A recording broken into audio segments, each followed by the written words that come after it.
behind it. There's a lot. I mean, like Fish was talking about middle class, lower class. Back in the 60s, 50s, baseball was the basketball of today. You know, baseball fields, you play in the street, but now there's no baseball fields.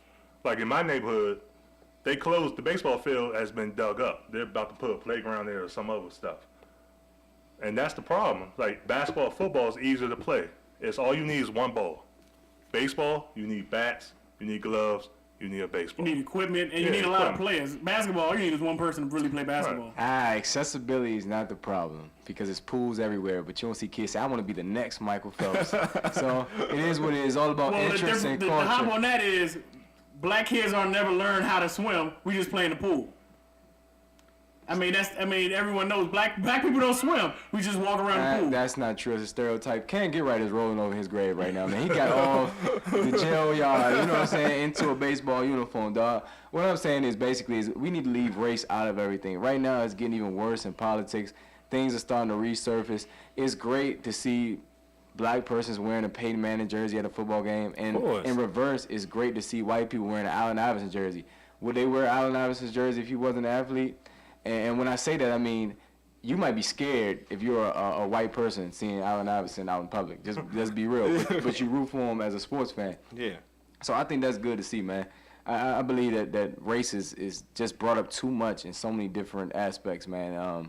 I heard on a station here that white people secretly are happy to see NCAA basketball, March Madness, because you get to see the white athlete actually succeed, the Heron Goldies of the world. I mean, there's nothing wrong with that, but, I mean, sports is sports. Let's just enjoy it.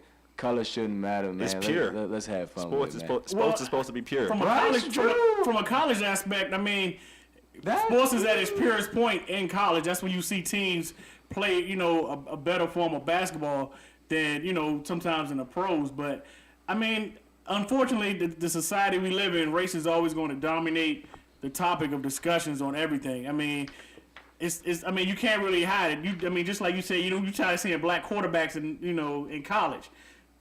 What about just bad quarterbacks in general? I mean, that was a joke. But if you want to take that serious, I mean, do you want to fight Darnell Dockett?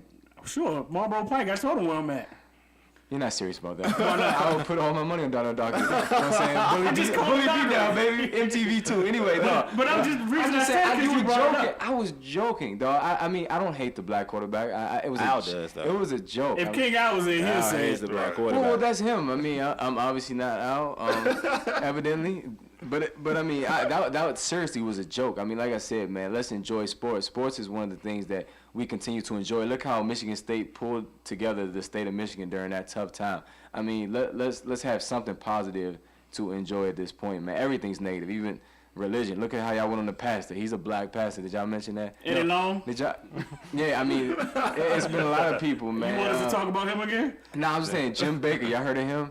He had some scandals back in the day. He was like a renowned minister. We probably talking here all day about scandals in the church. I mean, it's not really about race, but it's a lot of negativity. Let's keep some things positive. Sports should be one of those things. I think that's where we all come together at. You don't see 80,000 white, black, Spanish people all get together anywhere else.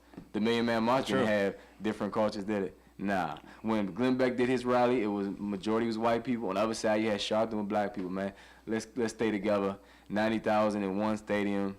It's 100,000 when you talk about the big houses and the Cowboy stadiums of the world. So look at the racing games; they all come together. If it wasn't for a race mixing, dog, me and you wouldn't be alive, and neither would Ron.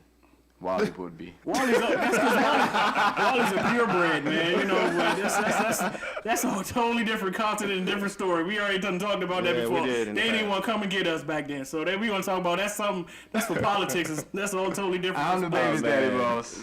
But did you want us to wrap something up there, Wally? No, that's cool, man. Oh man, there's a lot to say.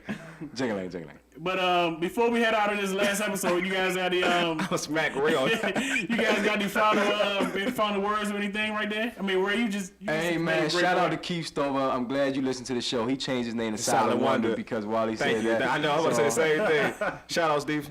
It is what it is. What about you, Ron? You got any last words you want to say? Nah, happy birthday, Jalen. And also, I might want one shout out to Diamond Hussein, who picked me to finally win my Yahoo League. So I'm 1-4, baby. Let's keep it going. Man, Will T, man, get better, man. Oh yeah, most definitely will get better, man. I want to give a shout out to Big Fella. I just dogged him. He was 4-0 in our league. And I had to come back and I beat him by 100. But that's on behalf of the Urban Sports team, man. We're going to check you guys out again next week. Same time, same place. We still doing the thing. You know where to find us at. That's you.